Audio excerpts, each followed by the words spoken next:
Ok, galerinha, beleza? Valeu aí com vocês, tudo bom? Tudo tranquilo, tudo na paz? Vamos lá, né? Vamos aqui para mais um resumo, tá certo? Esse resumo aqui é mais voltado para aquela turminha lá do sexto ano, né? Quarto bimestre, que tá ali dando aquela revisada sobre o espaço urbano, beleza? Entendendo um pouco aí da dinâmica do contexto das cidades, né? Como elas surgiram, quais suas funções e como elas estão configuradas, tá bom? Então aqui eu vou tentar fazer esse apanhado de uma forma bem prática, bem objetiva, para que vocês possam compreender, né? Primeiramente, o que vem a ser esse espaço urbano? Nós vamos entender o espaço urbano, né, como sendo os espaços, né, transformados pela atividade humana, né, como essa imagem que a gente tem aqui, que a gente pode observar uma cidade, e que todo esse espaço aí presente, todo ele foi construído através do trabalho humano, né? Através do trabalho realizado pelo homem, tá certo? E esse processo ele ocorre ao longo do tempo, tá bom? Então, esse espaço urbano ele é resultante do nosso trabalho, do trabalho do homem ao longo do tempo. Não é um negócio que você começa a semana passada e consegue finalizar a semana que vem, certo? É um processo que vem aí ocorrendo ao longo de muito e muito tempo, beleza? E esse espaço urbano, né, segundo a ONU e segundo a Organização das Nações Unidas, até 2050, né, nós vamos ter aí um crescimento considerável, né, do número dessas cidades, ou seja, cidades médias hoje tendem a se transformar em cidades grandes no futuro, e essas cidades vão estar crescendo resultado do crescimento da população que vive no perímetro urbano, tá certo? Lá na frente a gente vai entender um pouquinho essa movimentação que acontece do meio rural para o espaço urbano e como isso potencializa e caracteriza o crescimento das cidades, beleza? Então, segundo a ONU, a perspectiva é que daqui para frente, né, o número de cidades tenha uma tendência de crescimento, tá bom? Beleza? Então, indo aqui para o nosso próximo slide, né, a gente vai poder observar o seguinte, ó, o processo de urbanização. Cuidado para não confundir urbanização, crescimento urbano, certo? São coisas distintas. A urbanização é uma coisa, o crescimento urbano vai ser resultante desse processo de urbanização. E como se configura esse processo de urbanização? A urbanização ela se configura a partir do momento que uma determinada população, certo? Vamos entender o seguinte: eu tenho a população que vive no meio rural e eu tenho a população que vive no espaço urbano.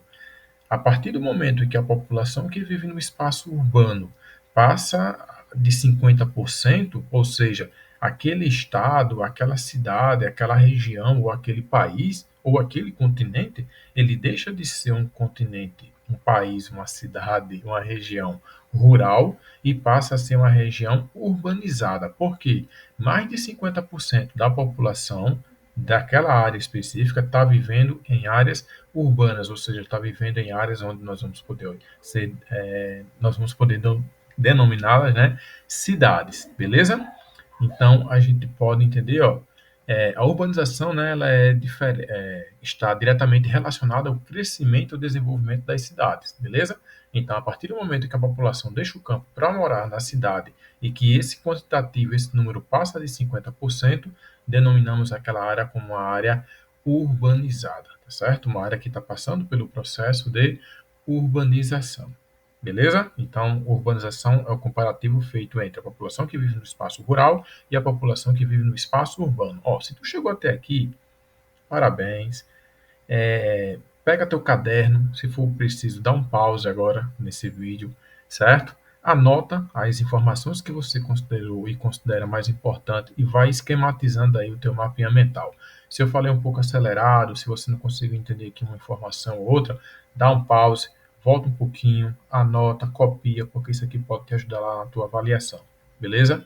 Então, esse contexto de urbanização, espaço urbano, é importante você ter essa diferenciação, crescimento urbano, tá bom? São coisas distintas.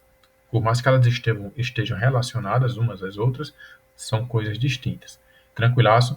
Então, a urbanização ela se configura quando eu tenho a maioria da população vivendo em áreas urbanas, ou seja, vivendo em cidades. Não esquece disso, tá bom? O Brasil, por exemplo, eu tenho aí 87% da população, mais ou menos, vivendo em perímetro urbano. Então, o Brasil ele é um país urbanizado, tá bom? Porque mais da metade da população vive nas cidades, não vive no espaço rural, ou seja, no interior. Beleza? Vamos lá? Vamos adiante? Nesse próximo slide aqui, a gente vai começar a entender as cidades com características distintas. Ou como assim, Everton? Não consegui entender esse negócio. Cada cidade tem sua função, certo? Eu tenho cidades administrativas, no nosso caso aqui, Brasília, né? A função de Brasília é a questão de administrar o país. Já São Paulo, por exemplo, ela é uma cidade que tem uma função ali no campo mais econômico. Digamos, Brasília é a nossa capital administrativa e São Paulo é a nossa capital financeira. É a nossa capital econômica, onde está a Bolsa de Valores, é onde se tem aquela cotação do dólar está alto, do dólar está baixo, beleza? Eu vou ter cidades industriais, cidades que são voltadas apenas para a atividade da indústria, e muitas dessas cidades elas vão ter ali um tipo de indústria específico voltada para aquela cidade, e o que vai influenciar isso? A matéria-prima, digamos, é, Volta Redonda, no Rio de Janeiro, por exemplo, né? A cidade do aço. Qual é a indústria que vai se desenvolver em torno de Volta Redonda? Indústrias que vão utilizar o aço como matéria-prima, tá bom? Então, a gente vai entender que essas cidades, cada uma delas aí vai ter sua função, vai ter aí a sua característica, tá bom? Então, eu tenho cidades turísticas, aqui a nossa cidade, por exemplo, Natal, né? Natal, as cidades, as capitais do Nordeste brasileiro, elas têm muito forte essa atividade turística, tá bom? Mas Natal não é só uma cidade turística dentro do estado do Rio Grande do Norte, Natal também tem uma função administrativa, porque ela é a capital do estado. Beleza?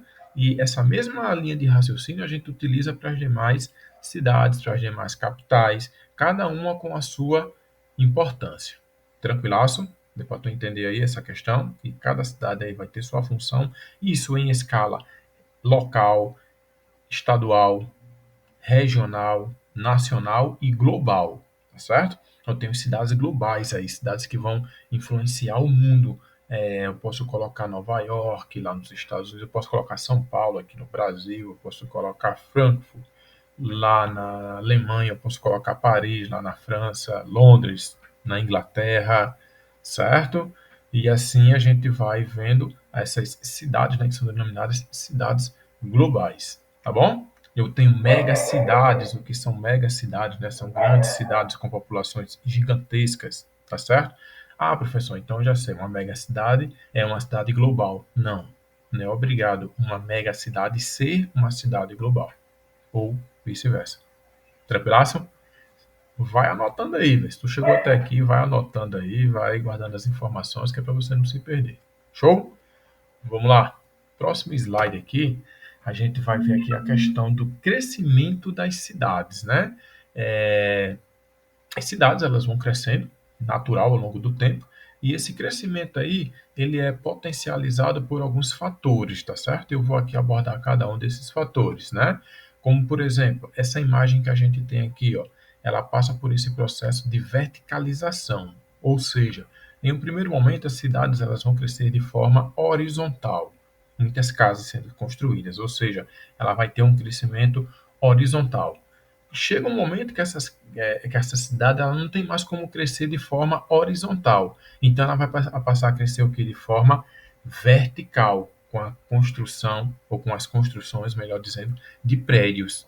Beleza? Então, um processo que a gente consegue observar de que uma cidade está passando por um crescimento é essa verticalização. Tá bom? Os grandes centros urbanos mundiais, todos eles vão ter algo em comum. Além de uma grande população, um elevadíssimo processo de verticalização. Ok? Um outro processo que a gente pode observar é a conurbação, né? Quem estava em sala de aula comigo lá deve lembrar desse processo, que é quando nós temos o crescimento de quem? Das cidades, beleza? Eu tenho uma cidade maior crescendo, e o fato daquela cidade maior crescendo, ela vai potencializando também o crescimento de outras cidades que estão ao seu entorno, né? As cidades menores.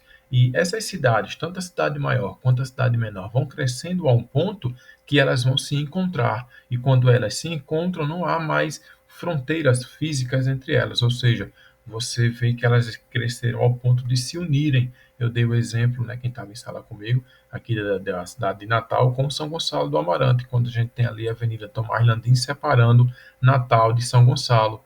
Lá na parte sul, né, da cidade aqui, a gente vai ter Natal com Parnamirim.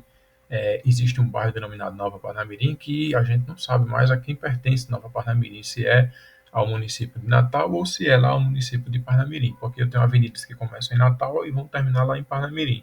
Aí fica aquele impasse, ou seja, as cidades cresceram ao ponto de não existir mais fronteira entre elas, ou seja, elas já estão unidas. E esse processo a gente chama de conurbação, tá bom? Metrópoles. O que são metrópoles? Grandes cidades, certo? Natal ainda não é uma metrópole, mas já tem todos os pré-requisitos ali para se tornar uma metrópole. A única questão que falta ali, tem quase todos, né? O único fator que falta ali é a questão da sua população, né? Mas os demais fatores, Natal já conseguiu todos, beleza? Então, metrópoles nós vamos entender com o contexto ali de grandes cidades com populações que passam ali de 1 milhão de habitantes, beleza?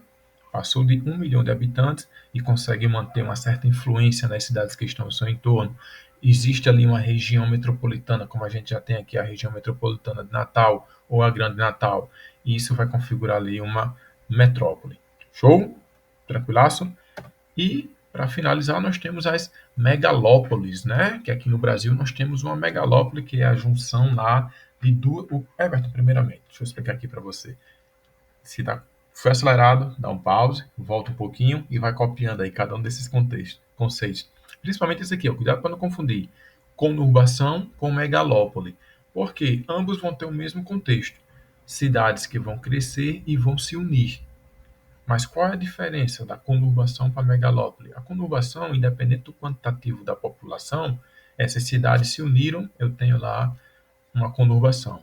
Já para se formar uma megalópole, eu tenho outros pré-requisitos, como por exemplo, uma megalópole tem que ser a junção de uma junção de duas ou mais metrópoles, certo? A megalópole, para poder ocorrer, surgir, na verdade, tem que ser a junção de uma ou duas ou mais metrópoles.